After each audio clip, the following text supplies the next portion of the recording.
Hello everyone, doing Gravity Falls fan art in this video. I'm doing Mabel as an 18-year-old.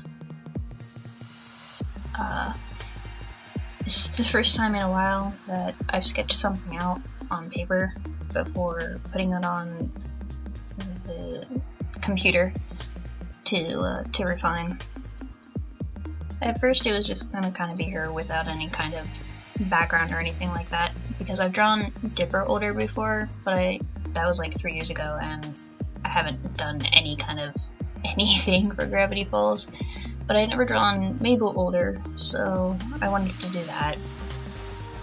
So I was listening to a bunch of Gravity Falls remixes and stuff like that while I drew it. But like I said, it was originally just going to be her without like a background or anything like that. And I was like, you know what, now I'm going to put her in front of the shack and the mystery shack and whatever, and maybe try and have people in the background. And then I also kind of remembered a story I'd come up with in my head back before Gravity Falls ended. Where basically Dipper ended up in the dreamscape and ended up in the dreamscape being protected by Bill, because the idea was Bill wasn't the real bad guy. He was, doing the whole sometimes to do good you gotta be the bad guy, you have to pretend to be bad kind of a thing. Me and my fangirlness. But it was also going with the idea that Dipper, from, the little bit that you see, is very natural at magic. So, like, while he's there in the dreamscape, Bill teaches him how to use it properly. But it's like 6 or 7 years, six years before he can manage to get himself back to the normal world where everybody else is. So this picture basically became Mabel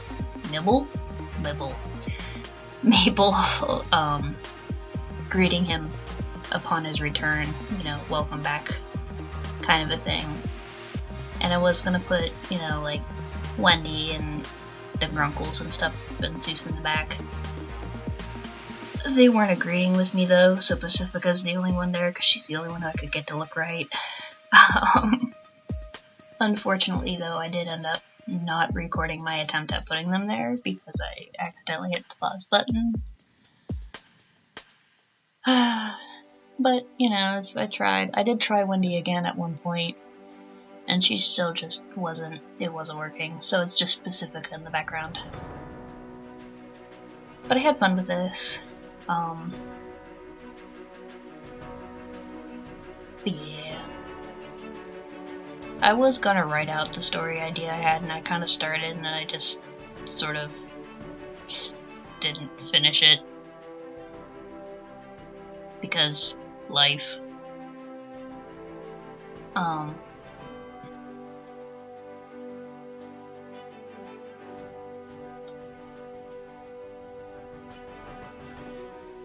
But I had fun with this, and trying to draw the shack was fun.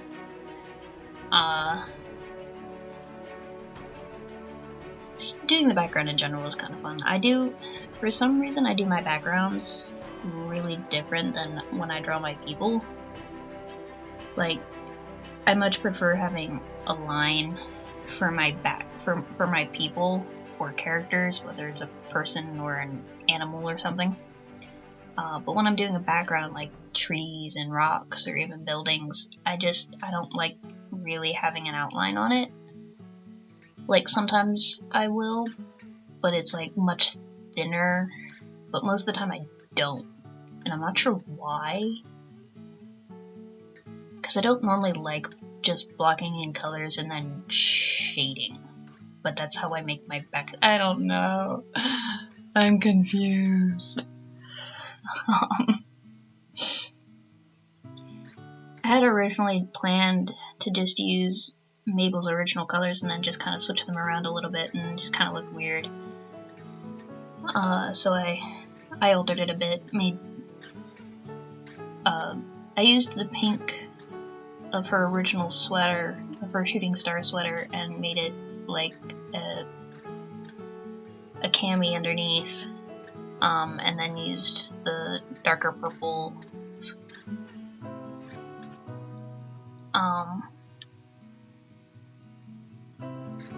And I wanted to keep the shooting star theme, but make it a little bit more fancy. So it's kind of be like the stars are shooting across the galaxy and they're leaving their little sparkle trails behind them on her shirt.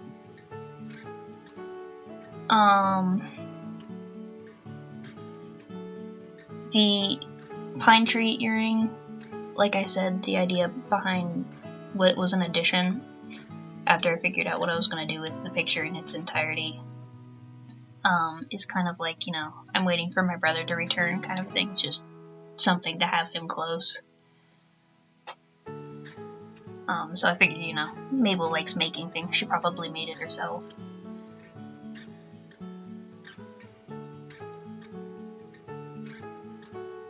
Trying to find a reference from this point of view for the shack was really annoying.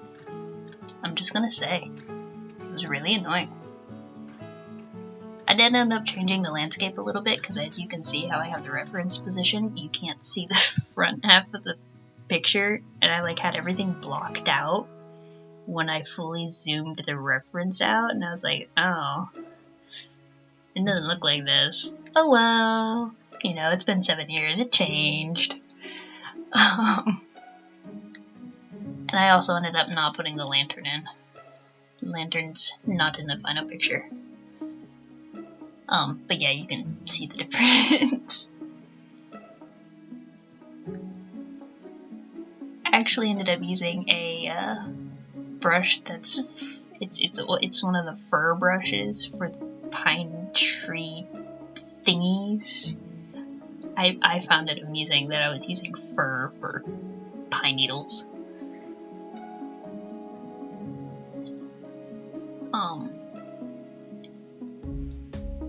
One of the things I've been trying to remember to do when I do pictures is making sure I have the background set up before I fully finish the character, as well as, and then blocking it out before I shade the character. Because I used to do the character completely, like I'd color them in and I'd do the lighting on the character themselves, and then I would go back and do the background, and then I'd have to, because of how I did something somewhere, I'd have to change something somewhere else.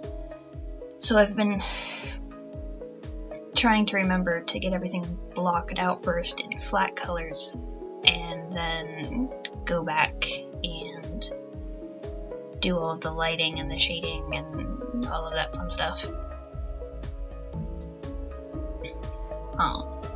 Just because it helps cut down a little bit of time and makes it a little bit easier to keep it all cohesive.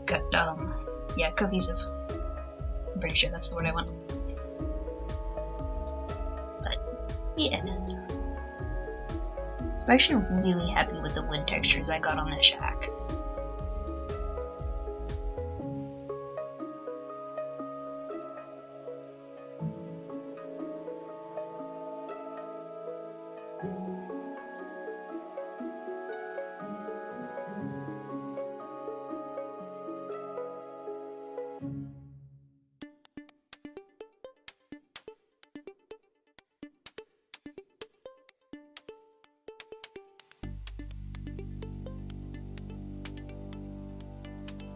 One thing I did end up kind of doing is I had like the light coming from the left side of the trees, but when I put in the light, like rays coming through the trees, I have them coming from the right side. But because of how I did everything, you can't really tell that I did that to the trees. It just kind of works, which is cool. But I'm pretty happy with my couch. It's a nice couch. It's a little old, but I mean, I think after another 7 years, the couch would probably be a little bit wobbly, considering it's already falling apart.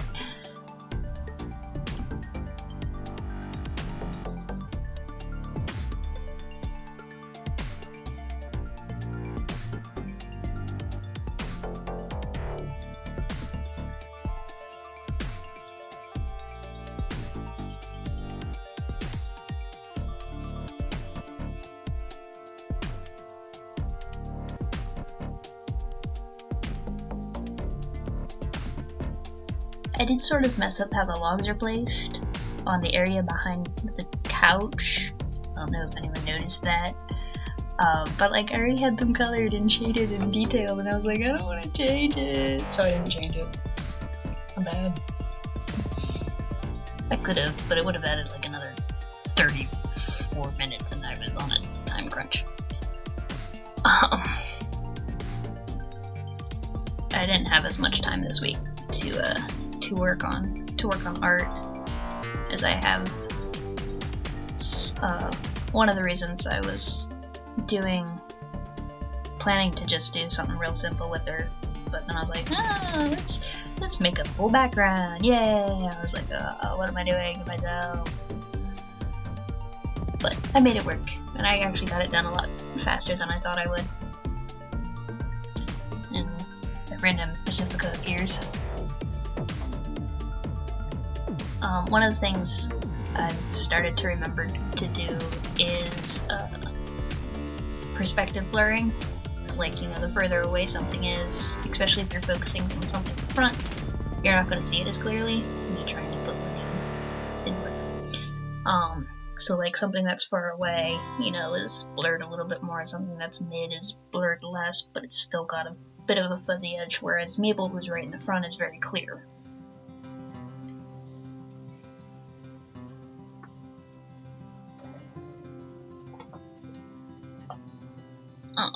It's not something you really do, or that would probably be done if it's just like a wide scope thing. Just because like when you're looking at scenery, it's pretty much all clear until you get really far away. Sorry, my voice gave out right there. But yeah. So it's almost done. Next week, the video is going to be a little different. It's going to be a bit more of like a slideshow of me making something with polymer clay, because I will not actually be home this coming weekend. I am going to be going to ZenkaiCon, so that's fun, and I just needed something that was easy to post, quick and easy to post, that I didn't have to worry about anything else. So yeah, that'll be next week's, and then the week after that, I'll go back to doing the Critical Role characters, do Percy. So here is the final 18-year-old Mabel with random Pacifica in the background waving, and I'll see you sort of next week. Bye!